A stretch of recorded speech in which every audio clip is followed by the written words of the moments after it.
Okay, recording commenced. All right. Well, we probably, in fact, I'm sure we'll have more people filtering in here within minutes, but we'll go ahead and get started. So good morning, everybody. This is Jomo Stewart and Jim Dotson here at the Fairbanks Economic Development Corporation. It is Tuesday, September 1st, 2020. Today, as our guests here before the Energy for Alaska Task Force, we have Ms. Alysha Childs and Dr. Mike Walsh to speak on the subject of the census. So Ms. Childs is the Complete Count Committee Coordinator for the Fairbanks North Star Borough. She was born and raised here in Fairbanks, Alaska, and is a graduate of the University of Alaska Fairbanks. Go Nooks. She is also a member of the Rotary Club of Fairbanks and very involved in youth exchange. Dr. Mike Walsh is with the Foraker Group. Dr. Walsh is Vice President for Public Policy at the Foraker Group, where he's been helping nonprofits and tribal organizations for nearly 20 years. He has been a Fairbanks resident since 1981 and graduated from the University of Alaska Fairbanks in 1987. As VP of Public Policy, Mike coordinates the work of the Alaska Census Working Group, which was convened by the Foraker Group in partnership with the Cook Inlet Housing Authority. Mike has served on several nonprofit boards, including as the president of Dance Theater Fairbanks, the board, and is currently a sitting board member of the Fairbanks Community Food Bank. All right, well, good morning, welcome. And Ms. Childs, your presentation is up. The floor is yours. Great, thank you. Okay, so yeah, today we're going to talk about the census, and this year is 2020, which is a census year. The census is a constitutionally mandated program that we've been having every 10 years since 1790. It's in the Constitution that the federal government has to count every single resident of the United States. And they're trying to do that this year with the new challenges that they have received. The questions on the census have changed over the years, but the purpose has always remained the same, that they're trying to get that complete count. There's a lot of reasons behind it. Part of it is representation.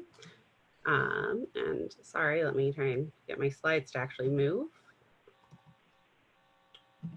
There we go. So our federal representation, most people know that that's based on census data. And I'm going to be honest, Alaska is not going to get another representative this year, no matter what. But it also impacts our state representation and even our local representation. So we really do want to get that complete count so that we have that accurate data to move forward with our representation. Also, funding is a big part. A lot of federal funding comes at a per capita basis. And so overall, we get about $3,000 per Alaskan per year in federal funding. And that does not include things like grants or funding just coming from other sources. But federally, they distribute about $3,000 per Alaskan per year. And so if we get an undercount, that is going to massively impact the way a lot of our organizations in the community are able to function. Community planning is also important. Accurate census data tells people where we should have hospitals, where we should have fire trucks, where populations are growing. Businesses also use census data a lot to try and figure out feasibility, and then nonprofits can use it for their grant applications. So having an accurate count has really far-reaching consequences if we get an undercount. So here's just from George Washington University put this together, but 2016 federal funding based on census data, so you guys can kind of see where those programs came from. State of Alaska received over $3 billion in federal funding based on census data in 2016, and that was a bunch of different programs, but a lot of it goes to things like medical care, roads and different infrastructure, nutrition programs, childcare, and low-income housing. So all of that stuff is at stake when we have an undercount. So on to the census questions. We have been trying to push the fact that it is 10 questions, 10 minutes with 10 years of impact. So they have just 10 really quick questions on there. I think it took me about 5 minutes to fill it out for my household. And every single question on the census is based on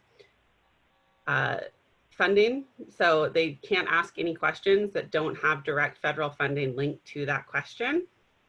And then also there is no citizenship question on the census. They also don't ask for your social security number or anything.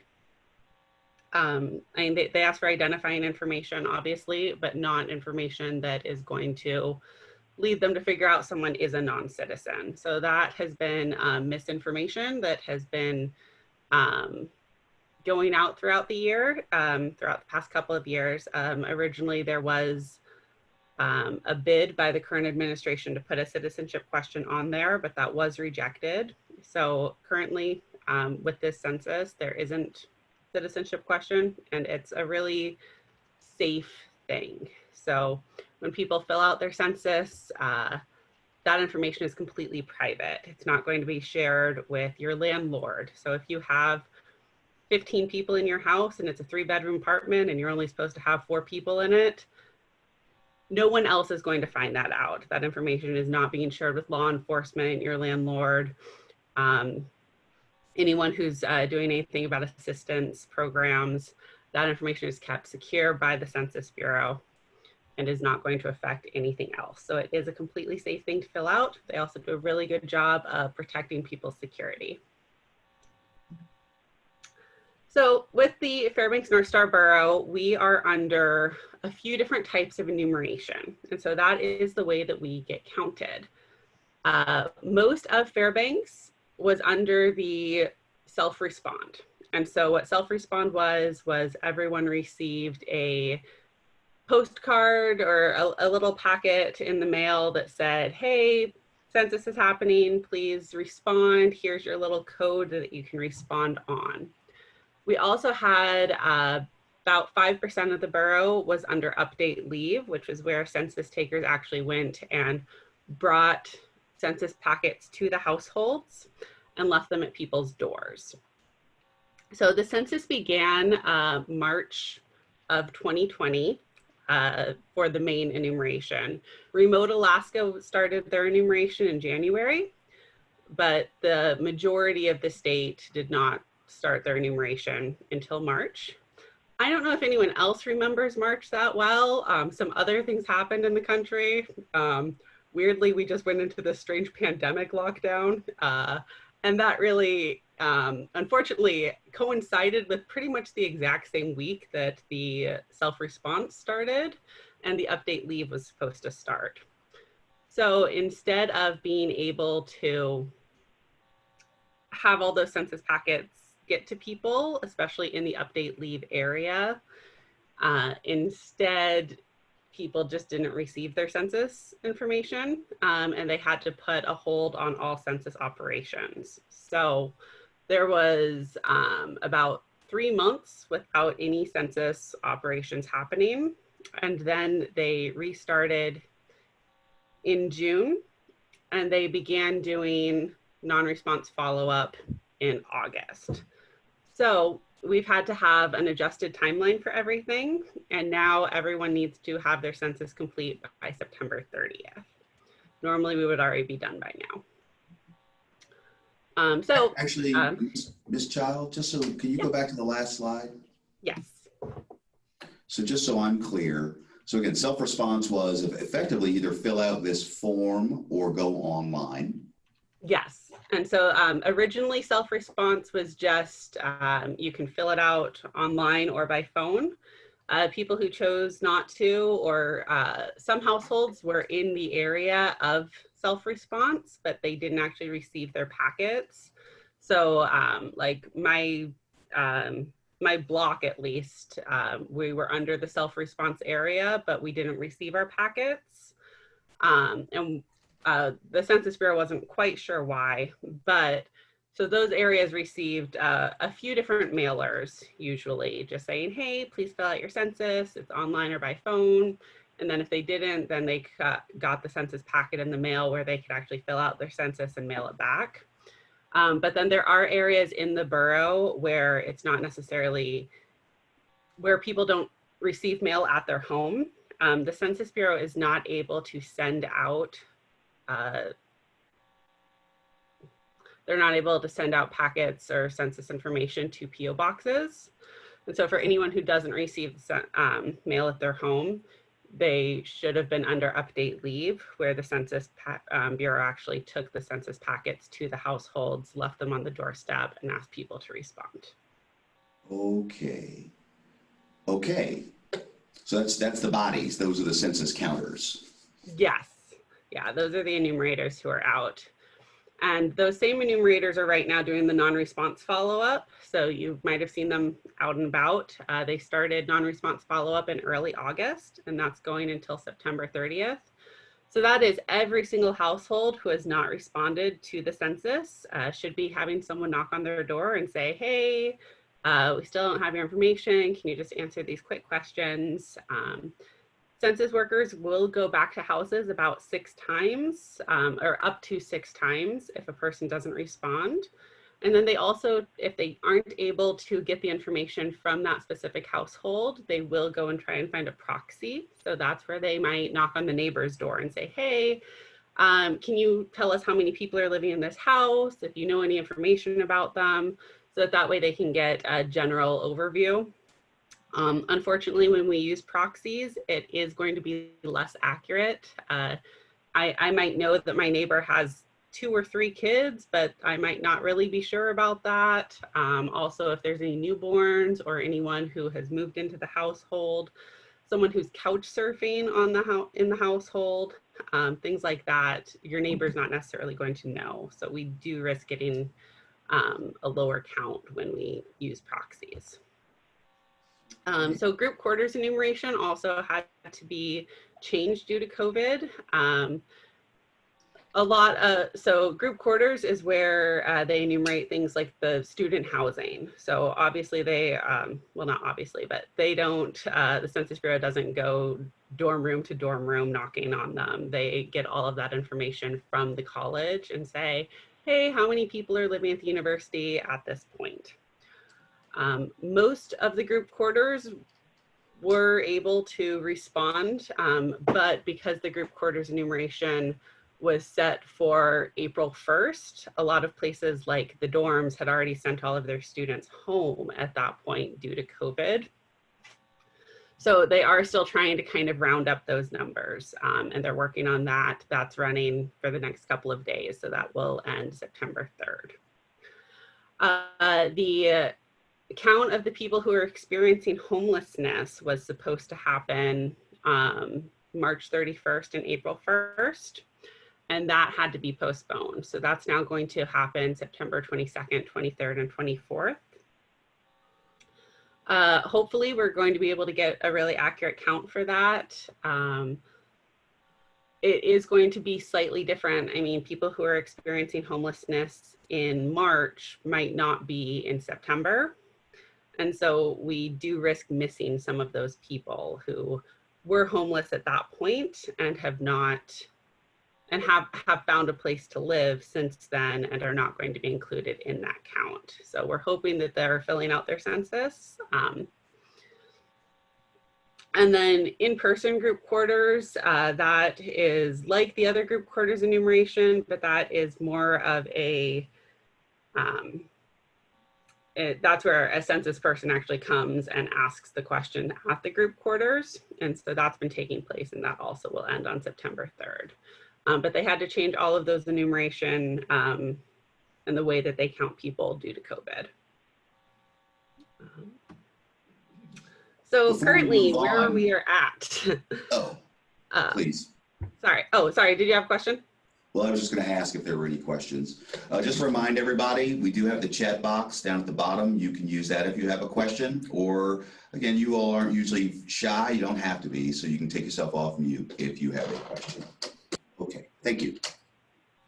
Okay, so currently self-response rate in the state of Alaska is 52.9%. So everyone who has responded on their census and filled it out online or by mail or by phone, we have a 52.9% response. During non-response follow-up, which has been going on right now, that is where the census workers actually go and knock on every door who hasn't responded. We've gotten about 30% response for that. Unfortunately, we're not able to break that down. So we can only see that for the whole state of Alaska. So we know that with the non-response follow-up, our current numbers are at 85.9%. And that is accurate as of this morning. So we know Fairbanks has a 51.8 self-response rate. Based on the people at the Census Bureau who can drill down on this, who I spoke to last week, they said that the non-response follow-up is slightly lower in Fairbanks, but they didn't have the exact numbers. But right now, we're estimating about 80% of Fairbanks North Star Borough has been counted, somewhere between 80 and 85%, which sounds really great. I mean, that's a really great number. It's a lot better than 51.8%. But it is still really important that we get that remaining 15 to 20% respond. And those are going to be the harder to reach people. Those are the people who have not been filling out their census and who might not be responding when people are knocking on their doors, and that we haven't been able to reach. And that can have a really big impact. So as we said, over $3,000 per year is distributed just from the federal government based strictly on census data. So if we get a undercount here and we have people who are not responding, 1% of the borough, and we have about 100,000 people in the borough. So 1% of that is 1,000 people, and that's $3,000 per year per person for the next 10 years. And so it really will add up if we aren't able to reach them. Alysha, question. Joe said in the conversation with you yesterday, you said that you were having some problems with the military bases. Yeah, so yeah, actually on the next slide, so here is actually the self-response that is broken out by area. And so you can see Eielson right here. I believe they're at 32%, there and abouts. And Eielson and Fort Wainwright are enumerated differently than other parts of the borough. And so they,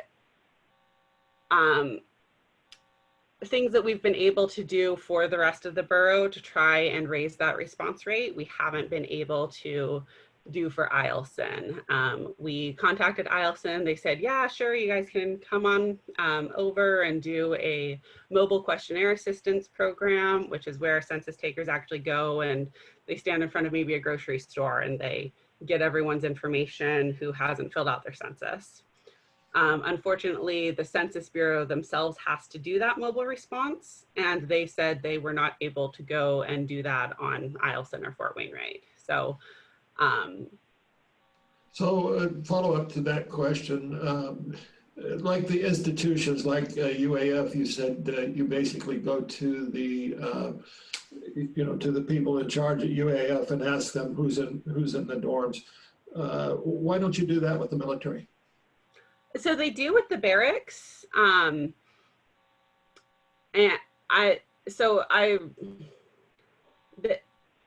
part of it is that I'm not actually able to know the exact parts of how they're counting everyone. That is protected by Title 13 for the census. So only actual census workers and employees are able to drill into that. The military should have been counted under group quarters for all of their barracks. It's their housing that is not the barracks. I believe that is where they're having a bit of a disconnect with the response rate currently. And so the census is working on that. They have a plan. They expect that Eielson and Fort Wainwright are going to be counted. Mike, were you? Yeah, I was just going to add a little bit in there to follow up on your question, Jim. And first to say, Alysha, your presentation is awesome. My God, you're a census geek like us. But one of the things that it's always important to keep in mind is that the Census Bureau is going to take the information that they get through self-response and the non-response follow-up, and they actually compare that with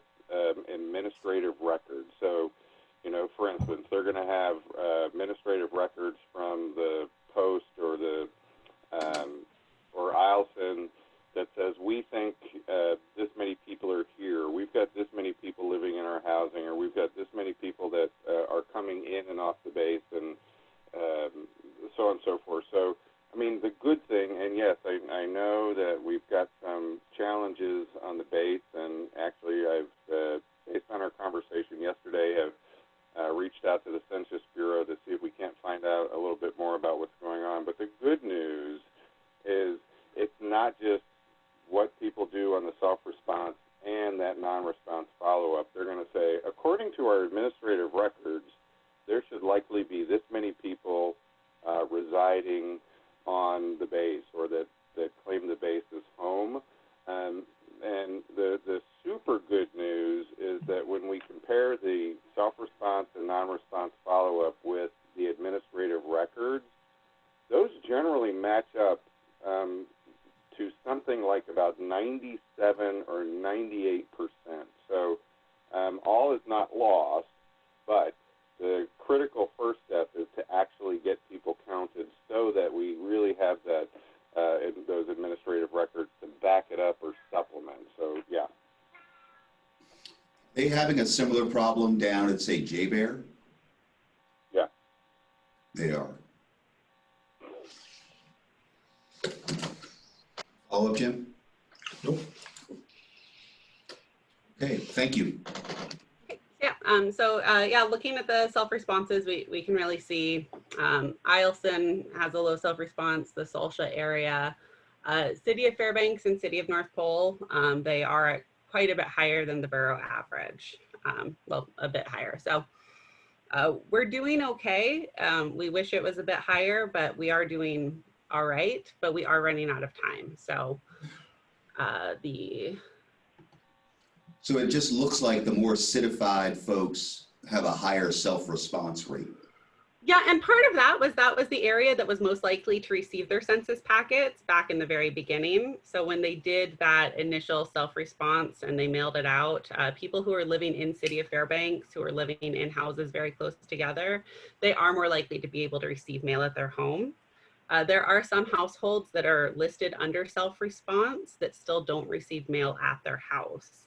So areas of North Pole, of the outskirts of North Pole, where the area itself might say, oh yeah, this area can receive mail. And so the Census Bureau sent all the mail packets, but some of those houses don't receive mail at their house and only receive mail at their PO box. And so we are seeing some of those areas with a lower self-response rate.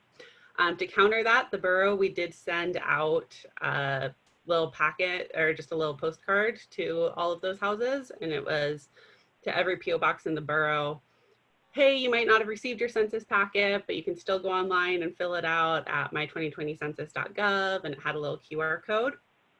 And we did see a little bit of a jump from that. So we're hoping that everyone in the borough has at least received something about the census. That's been our hope. So that was the borough under its own initiative. Well, yes, that was something that we did as part of the Interior Counts. And so the Interior Counts is the coalition of, we've got the borough, we've got City of Fairbanks, we've got people from the nonprofit sector, we've got people from different organizations in the community who it's really important to them to have that accurate count. And so we've been partnered with the Census Bureau and trying to help them out. We've done different events. We did some things at the library back before we had to close down. We've done some information nights, and we've done Facebook ads, Instagram, radio ads to try and just get that response rate up for the borough. And so we sent those postcards out as part of that. Good job, borough. Thanks. So with the non-response follow-up that's going, it began August 11th. I believe a couple of census workers in the Fairbanks area actually started the week before that, just because they finished their training in time. And originally it was slated, so originally after the COVID response came out, it was slated to end October 31st. The Census Bureau felt confident that they would be able to get it done before then. So they have since changed the deadline to September 30th. With that change in deadline, which we just found out about a couple of weeks ago, they did authorize the census workers, the enumerators, to work more hours. And so they are confident they'll get that complete count by September 30th. They're visiting every single household who has not responded yet. And they are working really hard to gather the information without risking COVID. So they are wearing masks, they are using hand sanitizers, they are not entering properties, or they're not entering households, they're standing behind the door, and they are trying to keep that 6 feet distance, but they are still having to go door to door right now. Also, unfortunately, because of COVID, they believe a lot of people who applied to be census workers ended up not being able to be census takers. So there is a lower amount of enumerators in the borough than they had originally expected. But that's because a lot of people who apply to be census takers are in risk categories of COVID. And so if you're at a high risk category, I can understand not wanting to take a position where you're going door to door in the borough. So they do have workers though that are out there right now. They've been out every day and they'll continue until September 30th or until the borough is completely counted. Alysha, you are not part of the official census team. You're a borough employee. How do you update your information? Do you have weekly meetings, or where do you get your updated information from? From a few different places. So every morning I'm able to log on to the 2020census.gov and check the response rates. So I think it's 2020census.gov/self-response. And then for the non-response follow-up numbers that you can only look at by state, it's 2020census.gov/self-response/NRFU for non-response follow-up. And then I also get weekly emails from the partnership specialists at the Census Bureau, who are the partnership specialists for Alaska. And they give us just general updates on how things are going for Alaska. We do not have a partnership specialist specifically for Fairbanks North Star Borough anymore. We had one at the beginning of the census. Unfortunately, he ended up resigning, and then they weren't able to get us a new partnership specialist. So I've been corresponding with the partnership specialist for the tribal areas, as well as for Southeast. And so they've kind of taken Fairbanks as their area to help out with, which has been great. They've been super helpful. They've been able to get us information. Unfortunately, they don't really know the area very well. So they might look at the map and go, oh, well, this might be an issue. And this is what we're seeing in Juneau. And we're like, well, that's great and super helpful. And we appreciate it. Unfortunately, Fairbanks is a bit different than Juneau. Just a smidge. So but they have been very helpful and very willing to work with us with different things. Do you know how long it takes to train up a census worker? Like one of the ones who actually are out physically doing the contacts? I know it's normally about 2 weeks, but they were they were able to do a slightly shortened version of it. That's actually a lot shorter than I would have expected. Oh, okay. Yeah.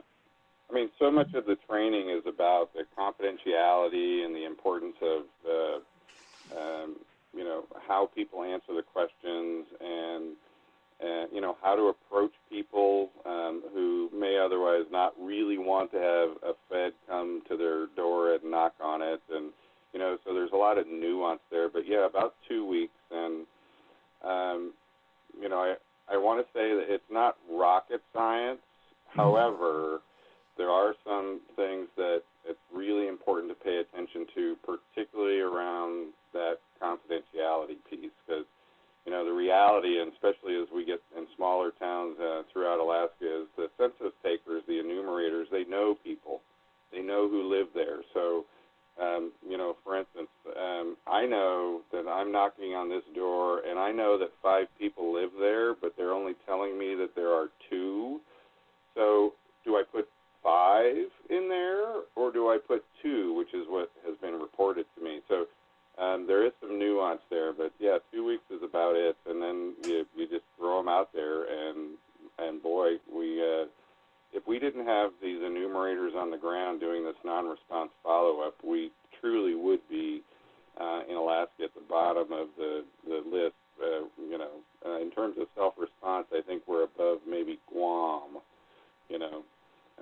Guam is doing worse than we are in self-response, but it's that non-response follow-up by an actual person that is so critical. Mike, this is Jim. What's your position in the census world? I guess. What is it? Is it through Forakers, or are you standalone on a committee? Yeah, I'm happy to talk about that in some detail, Jim. But Alysha, do you want to finish up, and then I'll get to that question from Jim? Sure, I can do that. Yeah. So so identifying the census taker for the non-response follow-up. As I had said earlier, all of them should be wearing a mask right now, but they should each have an ID badge, which is a federal ID badge, has the U.S. Department of Commerce watermark. They should have a Census Bureau issued phone, which is where they enter all of the question information. They're not putting that into their personal device at all. It's just through their Census Bureau phone. And then they'll also usually have a messenger bag as well. So they're asking the same questions that are on the original census form. So they should not be asking any questions about social security numbers, bank information, citizenship status. They do have a lot of census takers who are bilingual and who can speak those different languages. And so they should be there between 9 a.m. and 9 p.m. on local days. They do go on weekends. And if you know anyone who has not responded to the census, they are able to request someone come back and question them who does speak their language. So I think they have 11 languages that they've translated census information into. You can still fill out your census at my2020census.gov. That's definitely the easiest way. My specific household, we did not receive our census packet, but I was still able to fill it out. It's really easy. You just go and press start questionnaire, and then there's a question on click here if you have not received your census ID, and you're able to fill out your census that way by just filling out your address. So I really encourage people to go and fill it out there if you haven't. We would also really appreciate, okay, sorry, my computer lagged there for a moment. We also really appreciate you reaching out to your businesses and your people that you work with and just saying, hey, census time is running out. This is a completely confidential program. It's constitutionally mandated, and we would appreciate your help to get Alaska counted and make sure that we receive the representation and federal funding that is our fair share. So you can respond at my2020census.gov. 10 questions, 10 minutes, and 10 years of impact. And so then Mike has some other stuff he's going to talk about, but are there any questions for anything I went over? Possibly. I'll go ahead and lob this out to both of you. I've received it in a text. Do we have well, she's asking about possible usage of things like GVA and electric bills as a proxy for occupied units and to help with the count. And do you know if the census, like the military, has some kind of prohibition against or limitations on how they can interact to try to get that kind of anecdotal data? Mike, do you want to? Sure, I'll jump on that first. And that's a great question, and that speaks to the importance of that follow-up with administrative records. So, like I said, follow-up with administrative records is, about 97% accurate. But what the Census Bureau is not going to do, they're not going to take that as the information. They really use that to supplement or verify the information that they're getting. So, some of the best sources, Golden Valley, electric bills, those are great. The permanent fund dividend is an important tool that they're using for follow-up. And, they're not sharing any of that information, but it's just a terrific tool for being able to, say how many people do we expect are living in this community or this household. But I know some other communities are really lining up some of that administrative data as well. But this is, I think that's the important thing to keep in mind here is that, all of us, and that's Alysha, the Interior Complete Count Committee, the Alaska Census Working Group, which I'll just talk about here in a second, but we are not counting. We are not counters. Our big job is to encourage people to get counted and at the same time to encourage the census to think a little bit differently about how they're trying to count. And that's one of the frustrating things for us, I think, and maybe Alysha can nod her head yes or no here, but, we get a lot of these questions, like, why can't you just go out and count people? It's like, no, we can't do that. We would be really great at going out and counting people, but we can't really utilize that information. We have to cause the Census Bureau to count in a good way. So, we've been, one of the things that Census Working Group has been doing is working with the U.S. Census Bureau to identify some of those really great administrative records. I mean, 3 years ago, we were in a conference room, we being the Alaska Census Working Group, we're in a conference room in Suitland, Maryland, which is where the U.S. Census Bureau is, and really encouraging the Census Bureau to utilize the permanent fund dividend information. They were like, no, we don't want to do that because that's a suspect data source. And we spent probably 3 months with them and working with the state administration to say, no, this is one of the very best data sets that we have to indicate who lives in this state. And, so that was some of our really on the ground policy work so many years ago. So, are we confident that this administrative records comparison is going to be 100%? No, but it's going to be pretty darn close. And to the greatest extent possible, again, it's to really supplement that information that comes from the self-response or from that non-response follow-up. Great question. I think there was a question in the chat bar. How many enumerators are in the field in the borough? And I don't know that information. Maybe, Alysha, you know? They haven't given us an exact number, but I know that they had hired over 100. So. And I know that their number initially, when we were talking with them, 3 years ago, was they wanted 400 enumerators on the ground in Fairbanks, which at the time we were like, woohoo, that's great. But, some of the reality is that it's been difficult to get those positions hired, and certainly with COVID-19 makes it so much worse. And, it's very much like our election precincts. We go to our election precincts and we see all of the people who have been in Fairbanks forever, right? People, retired people, seniors and elders, but we didn't see that. We're not seeing that now because those are at-risk populations, and so just hiring some of those folks in the last 6 months has been extremely difficult.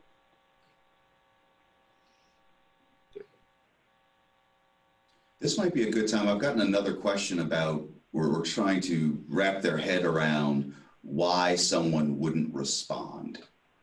Can we have, discuss again the places that this kind of information doesn't go, that the census seems to be to not have a chilling effect on response rates, that they do keep the information confidential and within the census, because really it is just about a tabulation for them. So, am I correct in that? Yes. So your census data, when you fill it out, it is completely confidential. They do a really good job in protecting people's privacy. And really, I could talk for another 3 hours about just how well they do at protecting people's privacies from things like hackers and supercomputers. Like they do an amazing job.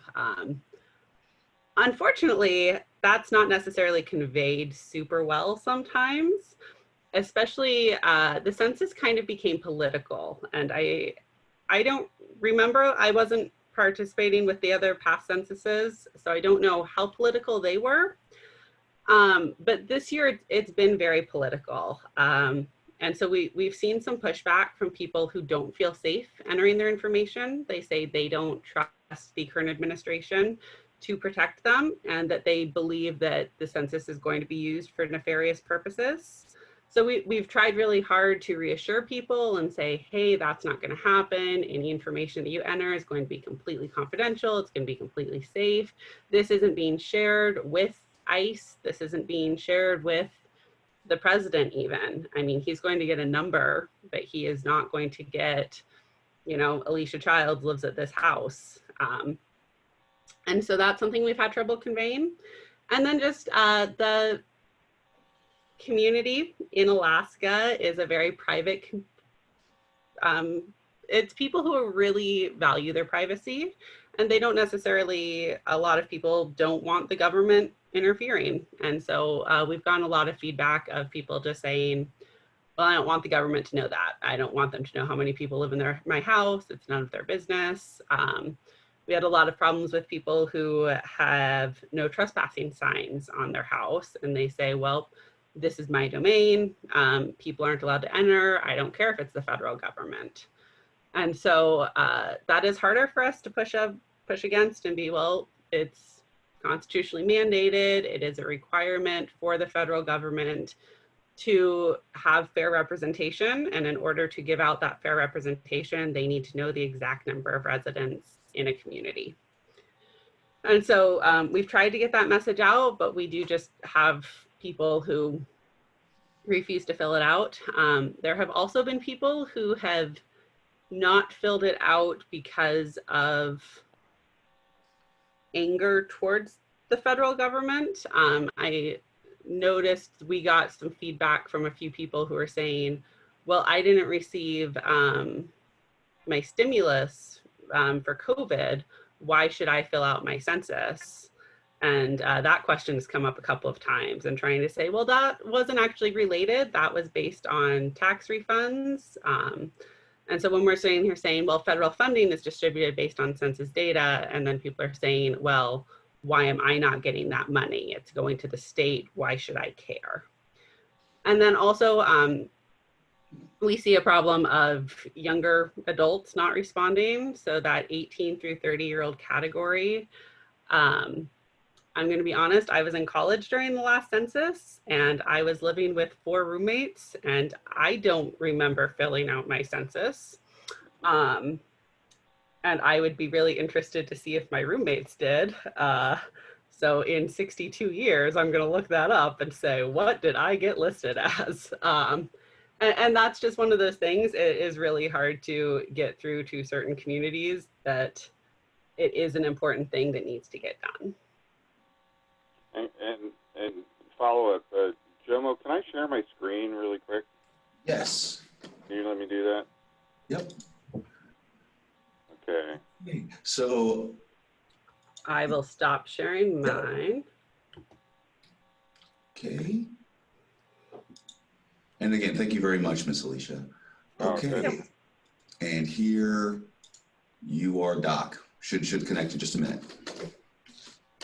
Okay. I'm just putting this up, and I do want to get to Jim's question about where we fit in here, but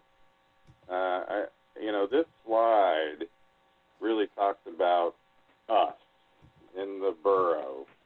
So 4 years ago, when we started this policy effort to make sure all Alaska was counted, one of the things that we did was we talked about some of the particular census tracts in the state, and this is national information, and the context here is that the darker the region, the less Mike, there was. sorry, Yep. would you mind actually showing this as a slideshow so it makes it bigger? Oh, sure. Let me try that. Hold on a second. They're good?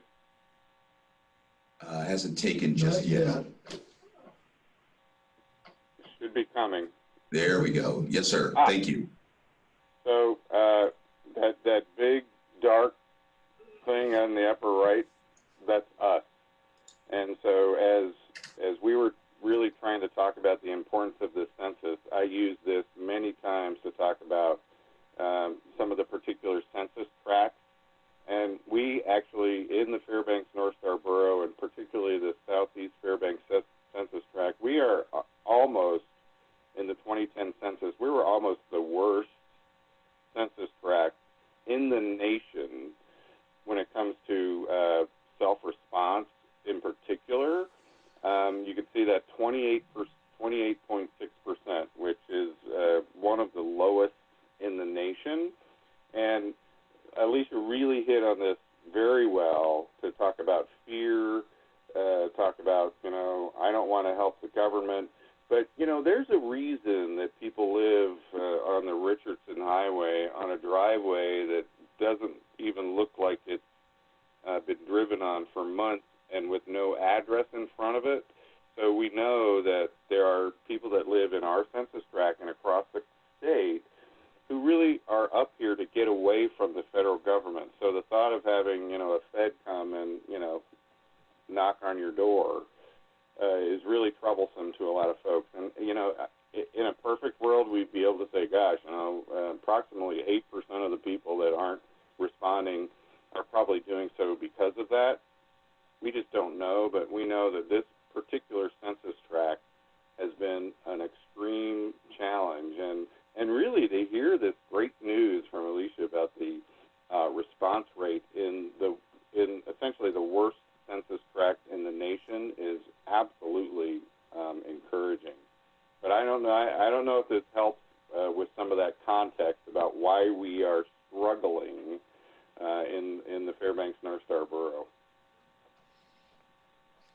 My recollection was, and I'm not sure, Doc Walsh, if you were helping out with this back then, but we had, like coming out of the last census, say an 8 to 10% undercount, yeah, for which Dr. Dodge did a lot of work over at the FNSB to bring it up. Yeah, and Catherine did a yeoman's work there, but yeah, the undercount in Alaska was estimated to be roughly 10%. And the funny question is, people say, well, how do you know that? How do you know that it's 10% if you didn't actually count people? That's where the comparison of those administrative records to the response to the census really helps us out, where we say that looking at permanent fund data, we think that there should have been, this many more people responding from this census tract based on the address in the permanent fund dividend. So that's where that comes from. And that 8 to 10%, that was a statewide number. And, even in the Nome census tract, where they had about 1,000 people in 2010 on the ground, knocking on doors, going to fish camps, doing everything that they can. Even there, that undercount is estimated to be, in 2010, 8 to 10%. Oh, okay. Yeah. But I know that we've just got a couple of minutes here, and I just want to give a really brief rundown, and this is responding to Jim's question. So about 4.5 years ago, former Attorney General Bruce Botello and I, Bruce was the chair of our public policy committee at the Foraker Group, which is Alaska's state nonprofit association providing capacity building training for nonprofits and tribes. We were in Chicago at a policy conference, and we had gone through the day's presentation, and there were some breakout sessions. There were like 8 things to choose from, and Bruce Patel and I were like, well, do we want to go to one of these things, or do we want to go across the street and have a cup of coffee? And it was like, well, we're at the conference, and we probably should go to something. And it was like, well, let's go to this census presentation. And so in that census presentation, we learned about the undercount in Alaska. We learned about the tremendous challenges for hard-to-count populations. And in particular, we walked out of that room really dumbfounded and a little bit terrified, because we realized that if we, the royal we, if we didn't do something to up these census numbers in Alaska, we were in big, big trouble. like Alysha was saying at the outset, so many things are dependent. And I just, even reading the News Miner this morning, you know, identifying about 10 articles in that first section where it's like, that goes back to census numbers, whether it's a kids' lunch program, the University of Alaska Fairbanks doing research, schools, we're at the red zone, military taking part in this search for the guy from Indiana. So many of these things are dependent on census. And so we started at the Foraker Group. The first call was to our CEO and Bruce and I saying we have to do something. And that led to the Foraker Group convening this Alaska Census Working Group, which is completely independent of the Census Bureau, nonpartisan group that includes business, nonprofits, education, government. You know, Tim Thompson from Alaska Airlines has been a significant participant for all of those 4 years.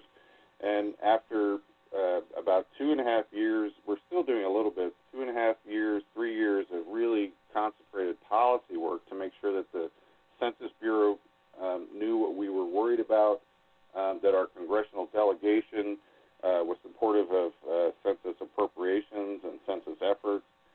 You know, we met with virtually every member of the state legislature and the governor.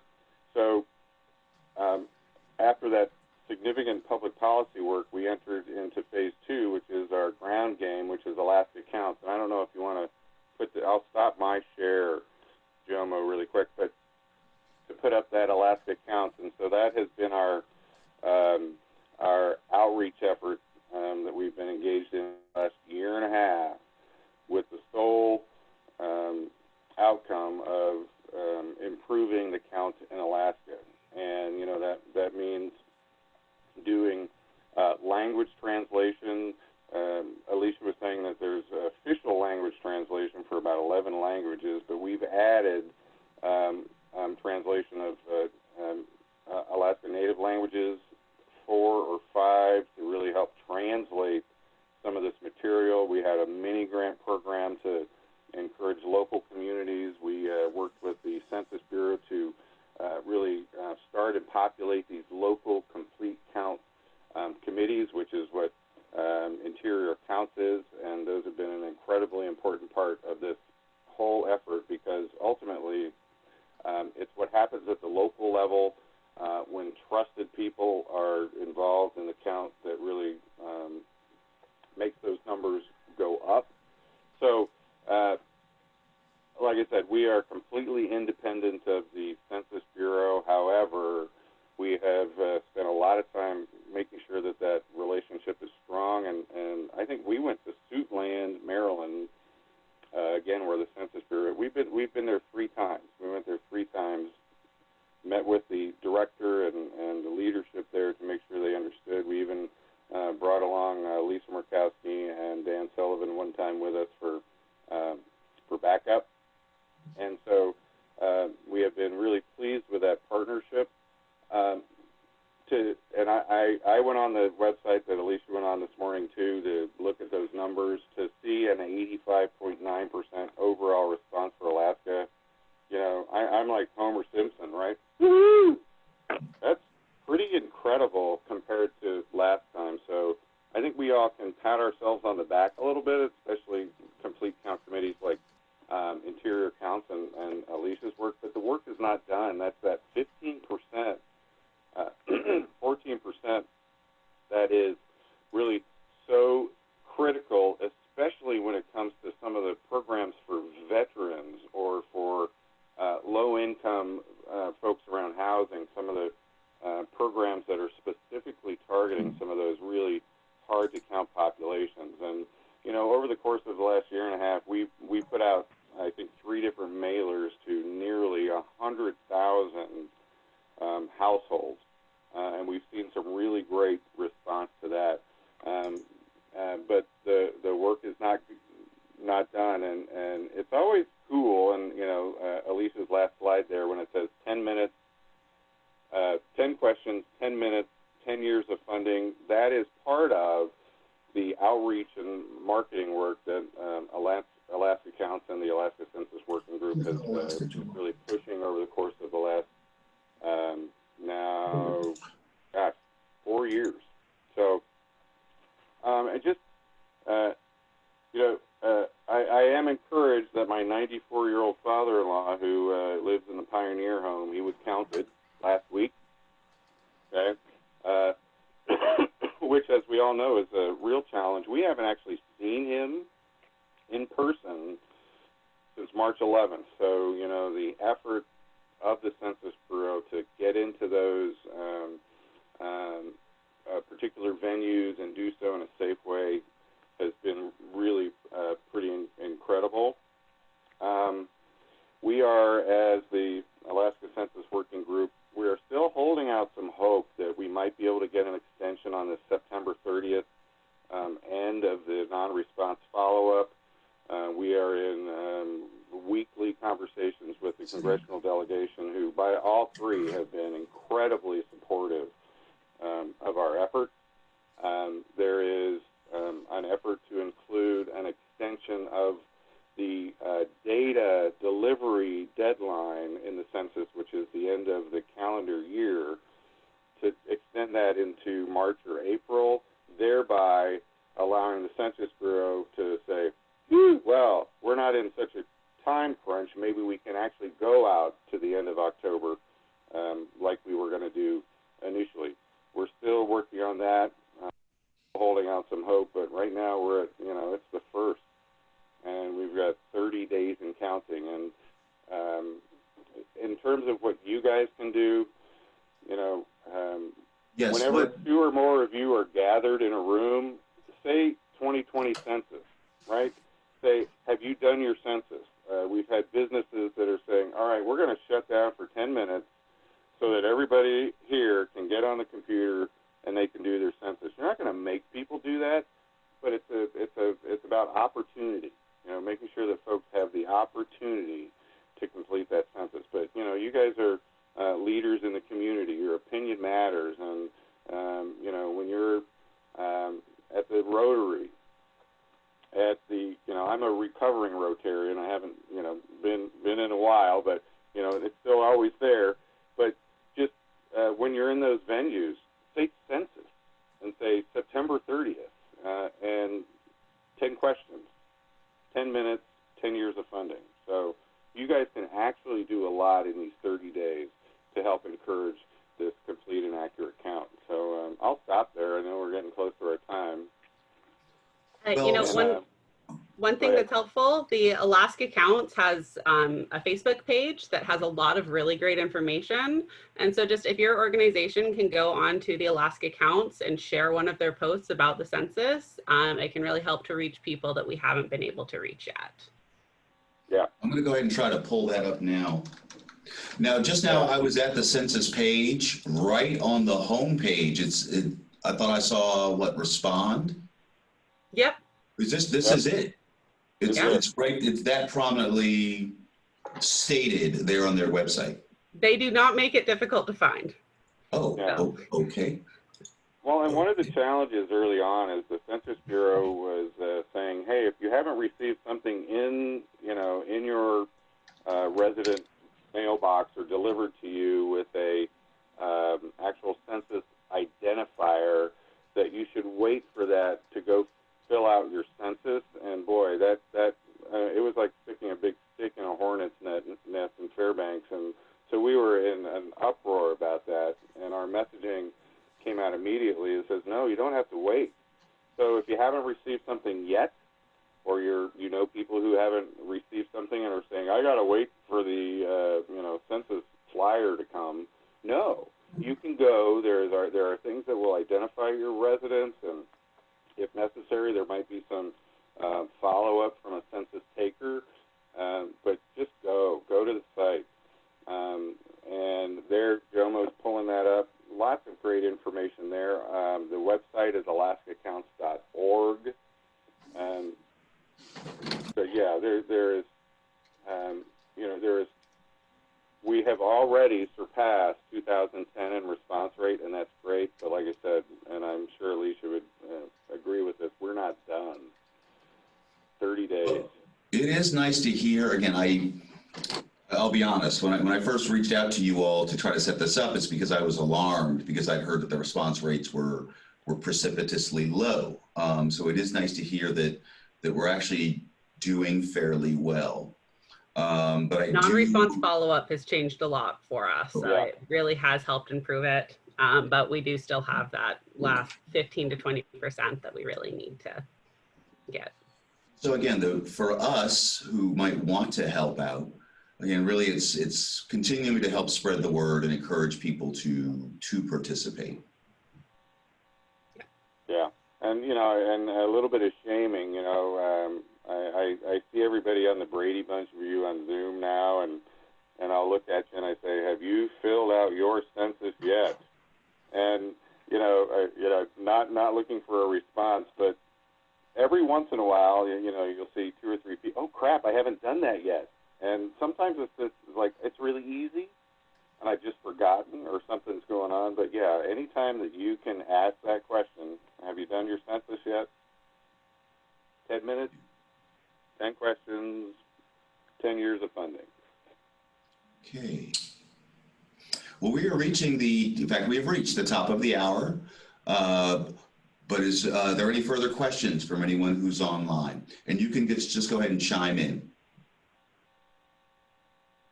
Nothing from you, Clark? Nope. I'm happily I responded within 3 days of first receiving the postcard, so it was simple for me. But I haven't bugged anybody during this intervening period about, gee, have you done your census? So I'll have to keep that in mind with the groups I deal with. The census takers have come by my house over the course of the last 2 weekends asking after my neighbor. So I will actually make time to go encourage my neighbor to go ahead and respond. See if we can catch just at least one more. So We appreciate that. Yeah, and I just want to say thanks, Jomo and Jim, for the invitation. And Jomo knows how to get a hold of us. So if you've got a question, some follow-up, some thought that jumps into your head later on, I know Alysha and I would be happy to help out in any way that we can. Thank you so much for having us. okay. Thank you, Alysha. Thanks, Mike. Yes, thank you very much. Oh, okay. So for the good of the order, just so everybody knows, again, if you haven't had enough census for your today, Miss Alysha is going to actually be the lunch speaker for the Chamber of Commerce, so you can get a repeat. Again, encourage your friends. At this point, we will be meeting next week on connectivity. Quintillion is supposed to be our guest next week. Regarding broadband, a hot topic now that everybody's online. So I'm trying to nail that down, but I'll let you know. So again, at this point, we are supposed to meet next week, and so hopefully we will see you then. All right, everybody, have a great day. And again, Alysha, Mike, thank you so much for your hard work. Really appreciate it. Thank you. Thank you. Have a wonderful day. Hey. Good day. Yeah. Bye, guys.